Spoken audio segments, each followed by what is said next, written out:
We are seconds to midnight. I can't believe I feel so compelled to make this video. I often wonder, would I be an individual who would hide Anne Frank? Would I turn a blind eye to what was happening? Or would I also be that individual to turn in Anne Frank? For those of you who do not know who Anne Frank was, she was a pre adolescent teen whose family hid for 2 years and someone turned her in. And she was sent to a concentration camp, to a death camp, to an extermination camp, and she died. After the war, her father found a copy of her journal and made her famous. So, this is a question we all asked ourselves. Would I be that person to say no to injustice, to evil, to genocide? Well, right now, we have that opportunity to answer that question. I want to reflect on a study that was done in the early 1960s by one of the great social scientists who ever lived, Stanley Milgram. His study consisted of three groups of people. One of them was unsuspecting, was not part of the true experiment. And the experiment was this: a volunteer would come in who would not know what the true experiment was. There would be someone in a lab coat, and there would be someone who the participant would meet, would go into another room. Then they would go through a microphone. They would ask questions of the person in the other room who is an actor. And if that individual, the actor in the other room, got the question wrong, the person in the lab coat would direct the volunteer, the unsuspecting participant, to administer a shock. And every time they got a wrong answer, they would be directed by the person in the white lab coat to increase the shock. Now, on the dials, it said that if you move to a certain level, it become lethal. The person in the other room who they had met would be yelling and screaming, but they were an actor. But the participant didn't know that. And 80% of the individuals who participated in the experiment administered enough shock to kill the actor in the other room. They didn't kill them, but this was pretty scary because this study has been replicated. That means most of us who've never asked ourselves the question, would we do it? Would we say no? Would we acquiesce to something we knew was wrong? Would we stop? It's a question that we have to ask ourselves because most of us have never been in that situation because we become fat, lazy, and it's easy to say that I would never do that, but unless you're faced with it, you don't know. And most of us have never experienced that. Why did Stanley Milgram conduct this study? Because many members of his family, his immediate family, his parents, aunts and uncles, and cousins were in Europe and they were killed during the Holocaust. So he wanted to answer that question. And many of the participants, they didn't like the answers that they found about themselves. So do not be arrogant. We have to admit that we are human beings and we are frail. We also have to admit that we've been fooled. I want to share with you something called the 10 Stages of Genocide. This is really important. It comes from a gentleman named Gregory Satan. Gregory Satan, he went to Cambodia after the genocide was over in 1976. A quarter of the population had been massacred. And he wanted to understand genocide and to identify the different stages where it can be stopped because guess what? Genocide never just happens. It just doesn't happen. It happens over stages, over things that occurred. And he identified 10 steps that each and every one of us should review again and again and again to ask questions. And I'm going to share this with you. We are seconds to midnight. Things have happened in Western culture that I could never imagine. I'm going to state that again. Never imagine. The thing is, we are like frogs who've been put in a cold water pot where the temperature's slowly been turned up and now it's boiling, and most of us are just sitting there and we're going to boil to death. So Gregory Sadin came up with these 10 stages towards genocide, and I quickly want to go over them with you. Stage one is classification. What that is saying that there's a you and there's a me and there's an us and a them. It's separating people. But just remember, they've actually found that we're all alike.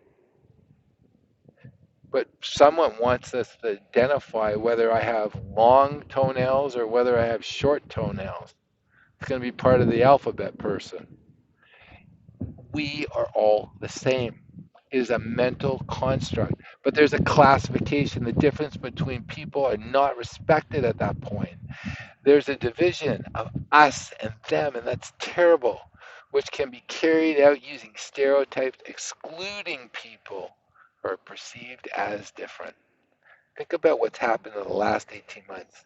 Something was implemented. Some people decided to participate. Other people chose not to. In the past, it was no one's business, not the government, not their neighbor, not your family, what someone chose to do. But now it's separated us. People were not allowed to go on trains, planes. They were not allowed to go shopping. And their own family and friends were excluding them from events. They were being classified as being subhuman, less than human, dirty, that they could kill those other people because they were told by their government, by authority. Classification is number one. Number two is symbolization. There is something given that distinguishes them. There's a visual manifestation of the hatred. The Jews in Nazi Germany were forced to wear stars. Well, we're in the 21st century. It happens to be an app on someone's phone. It immediately tells you whether the person has participated or not. And people in the dominant group classify those who do not have a symbol that they participate as being dirty and dangerous. Think about that. So that leads to number three in the classification of the steps towards genocide. It's discrimination. The dominant group denies civil rights and liberties to the minority group that has been identified as being less than, not deserving of. And again, as I shared with you, this discrimination came about recently because people chose not to participate. It's no different than in 1935 in Nazi Germany. They implemented the Nuremberg laws that stripped Jews of their German citizenship and made it illegal for them to participate in society. The only things not known is a history not studied. Think about those passports. It is exactly the same, no different. It's exactly the same as what happened in the 30s in Germany. History is not exactly the same at how it plays out, but it sure rhymes. Number four, dehumanization. Those perceived as different are treated with no form of human rights or personal dignity. During the genocide in Rwanda, the Tutsis were referred to as cockroaches. This group that was massacred in a 100-day period, 800,000 people were killed with machetes. They were considered as cockroaches. The people who were killing them didn't see them as human. In Nazi Germany, they referred to Jews as vermin.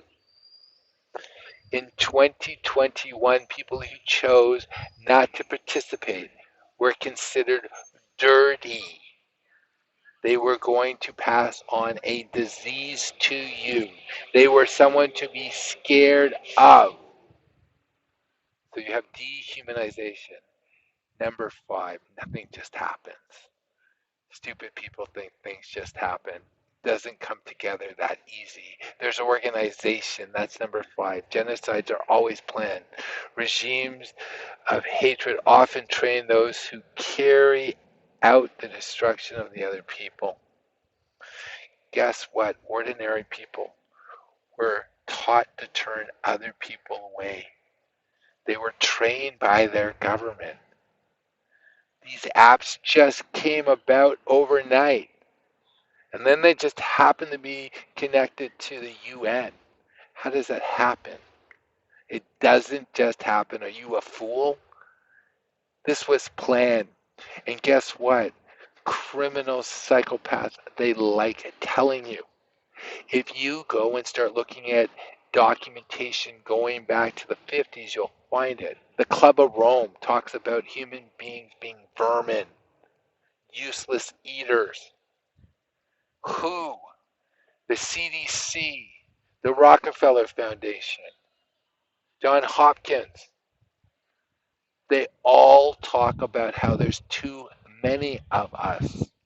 Some psychopaths put together something called the Georgia Guidestone. It just got destroyed. You probably just heard it in the news. Well, guess what? It talked about bringing humanity down to 500 million people. Well, guess what? There's close to 8 billion. So that means 14th, 15th of us, someone doesn't want us.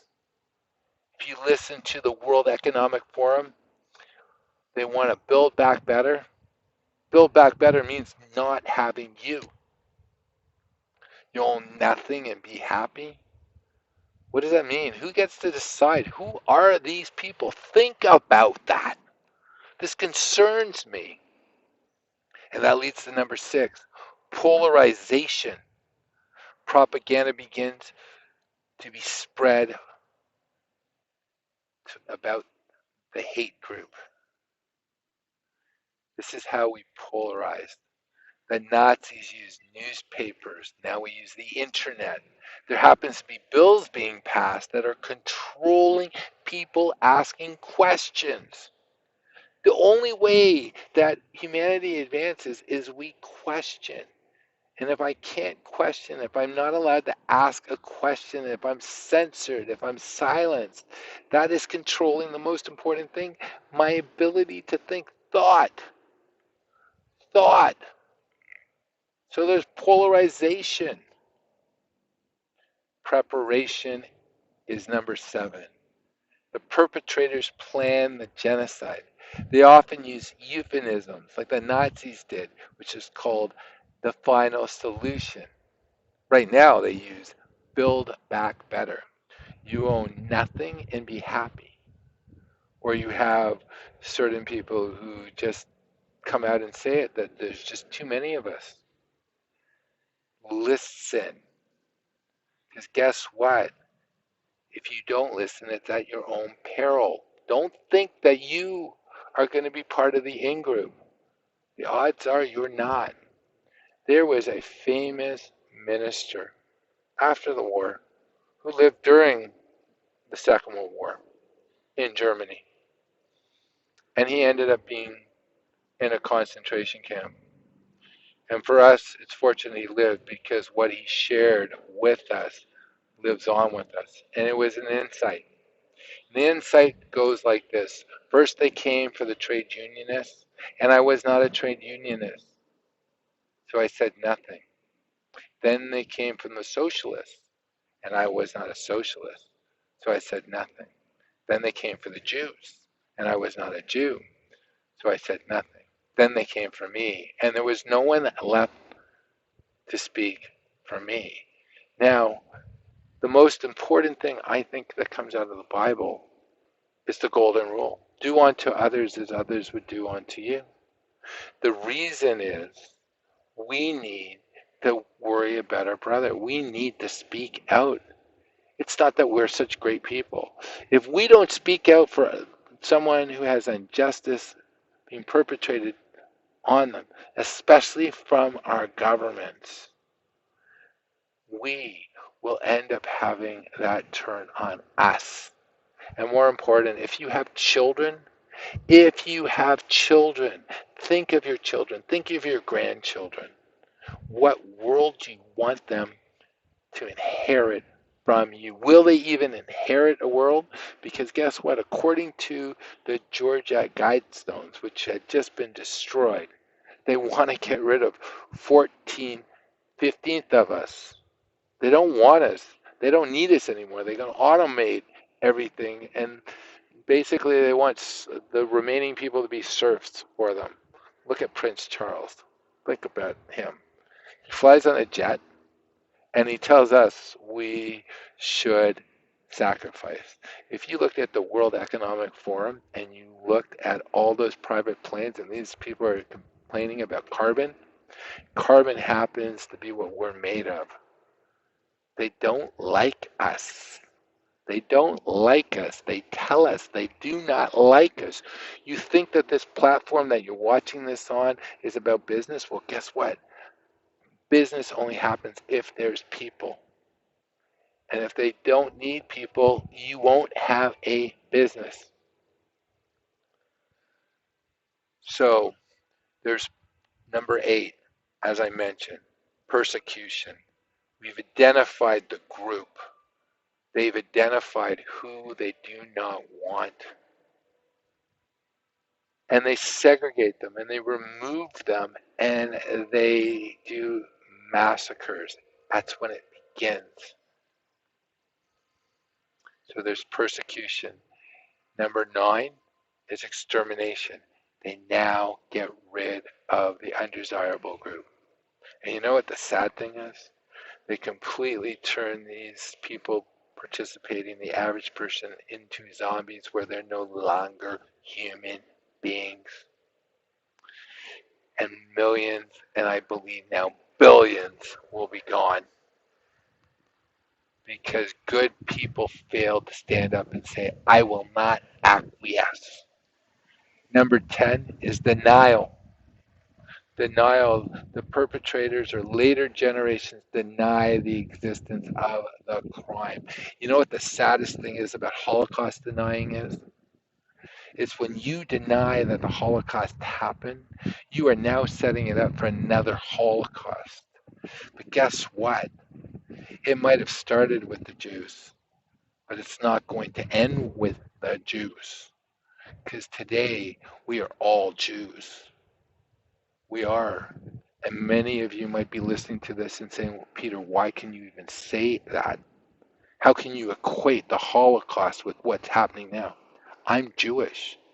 I was told stories by Holocaust survivors. I listened and I met Elie Wiesel. He won the Nobel Prize. And Elie Wiesel said the lessons of the Holocaust are to be applied to all of humanity. Think about that. Are you going to step aside and allow tyranny and evil to happen? Are you going to make a difference? I want to conclude with this. One of my favorite writers is Theodor Geisel, also known as Dr. Seuss. He wrote a book in 1972, and that book was The Lorax.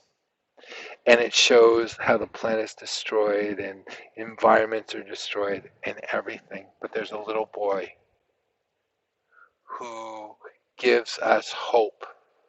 And this old man who participated in the destruction of the world that was in the Lorax leaves this little boy with this thought. And I want to leave this thought with you right now. Unless someone like you cares a whole lot, nothing is going to get better. It's not. It ends when you say no. Have a good weekend.